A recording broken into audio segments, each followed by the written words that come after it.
Avec le développement en fait, de l'économie de la connaissance, la formation par la recherche ou le doctorat devient de plus en plus une référence internationale du système de formation, y compris en Europe, donc le continent européen, que ce soit en Allemagne, que ce soit en Suisse ou dans d'autres pays anglo-saxons.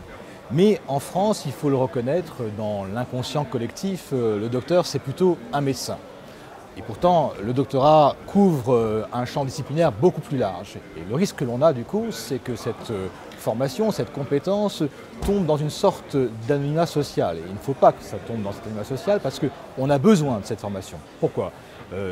Dans la concurrence que nous avons, la mondialisation, il est évident que la compétitivité des entreprises dépend énormément de leur capacité d'innovation.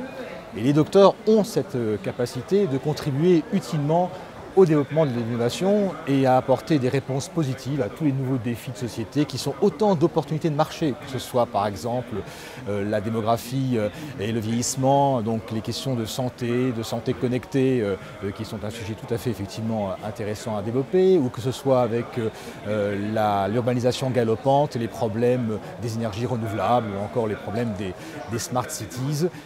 Donc là, on a vraiment besoin de ce type de formation. Et par conséquent, pour mieux la faire connaître, il nous faut mieux évidemment faire partager ces compétences de créativité, d'expertise scientifique pointue, de capacité de renouveler les hypothèses, de se remettre en question. Et par conséquent, de faire connaître cette gamme de compétences aux entreprises en soulignant la valeur ajoutée que peut apporter cette formation à ces entreprises, à leur compétitivité, au développement de leur innovation.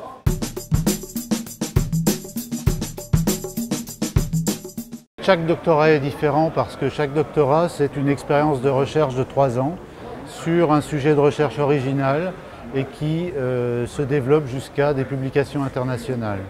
Donc chaque doctorat apporte sa particularité.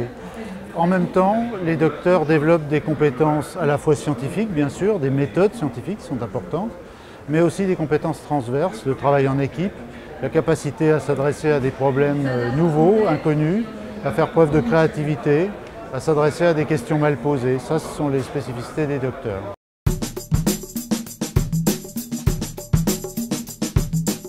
DocPro est porté par un site web qui s'appelle mydocpro.org. C'est un site web que nous avons voulu assez ludique et interactif, et il suffit de s'y plonger pour s'en apercevoir. DocPro permet aux docteurs d'élaborer des portfolios de compétences, c'est-à-dire qu'ils peuvent raconter des expériences vécues qui montrent qu'ils ont acquis un certain nombre de compétences. DocPro permet également pour les entreprises d'afficher les profils de compétences qu'elles recherchent de la part des docteurs.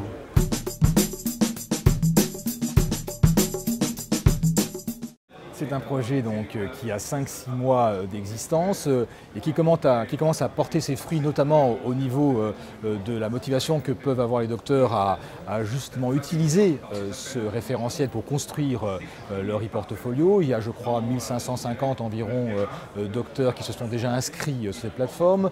Ils ont mis en circulation et donc en consultation libre pour 10% d'entre eux leur profil, donc ça fait 150 profils accessibles en ligne.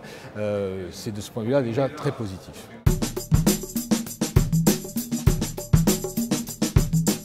Les pistes de développement, c'est de faire monter en gamme aussi l'utilisation par l'entreprise de cette plateforme. Si déjà on veut effectivement en faire une plateforme de rapprochement et d'échange, nous souhaiterions que davantage d'entreprises non seulement s'inscrivent, mais également utilisent ce site en déposant d'ailleurs leur propre offre d'emploi ou même en tous les cas au moins leur offre de profil de compétences attendues au sein de leur entreprise pour leur projet de développement afin de nouer ces contacts entre les deux publics.